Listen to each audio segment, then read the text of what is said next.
कन्हैया कुमार बेगूसराय अपने घर मतदान के लिए पहुंचे हैं और इस बार दिल्ली से उम्मीदवार है, नॉर्थ ईस्ट लोकसभा सीट से। और कन्हैया, इस बार बिहार में कितनी बड़ी चुनौती है इंडिया गठबंधन के लिए सीटें जीतना? पिछली बार एक सीट जीती थी कांग्रेस। 2019 जितनी बड़ी चुनौती तो नहीं है, क्योंकि सारे संगठन जो हैं, सारी पार्टियां साथ में हैं।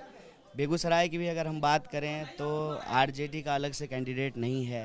आरजेडी, सीपीआई, कांग्रेस सब लोग जो है साथ में हैं। नहीं, मेरा है, ये आपका है। अच्छा, तो चुनौती ज़्यादा नहीं। कल प्रधानमंत्री मोदी ने पटना में रोड शो किया और रोड शो पहली बार किसी प्रधानमंत्री ने पटना में किया हो, तो आपको लगता है कि इस रोड शो के बाद इसका कोई बात है? प्रधानमंत्री जी नीम के पेड़ पे चढ़ जाएं तो हम कहें पहली बार कोई प्रधानमंत्री नीम के पेड़ पे चढ़ा है?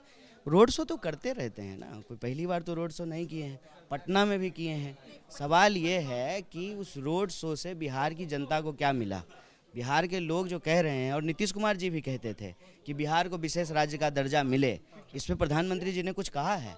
अगर नहीं कहा है तो फिर वो न्यूज़ हमारे लिए इम्पोर्टेंट नहीं है। जिस न्यूज़ से हमारा जीवन नहीं बदलता हो, लोगों के जीवन नहीं बदलते हों, उस न्यूज़ से क्या मतलब है?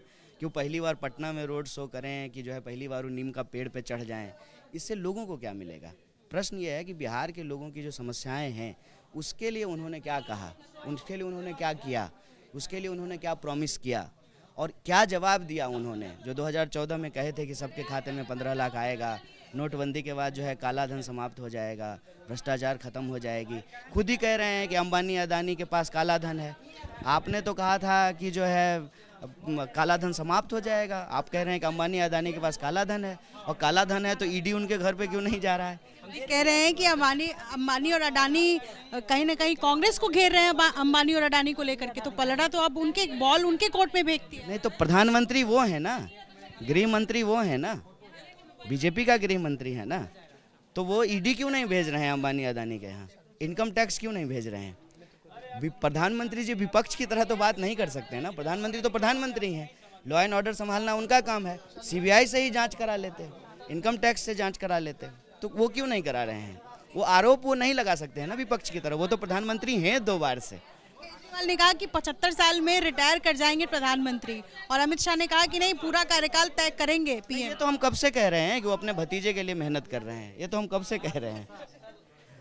शुक्रिया बातचीत के लिए। तो कन्हैया यहाँ पहुंचे हुए हैं, इस बार उम्मीदवार वो दिल्ली से हैं, नॉर्थ ईस्ट लोकसभा सीट से, जहां मनोज तिवारी उनके खिलाफ है, यानी 2 बिहारी दिल्ली में चुनाव लड़ रहे हो। लेकिन यहाँ कन्हैया बेगूसराय पहुंचे हैं और जाहिर है पीएम मोदी पर हमला करते हुए।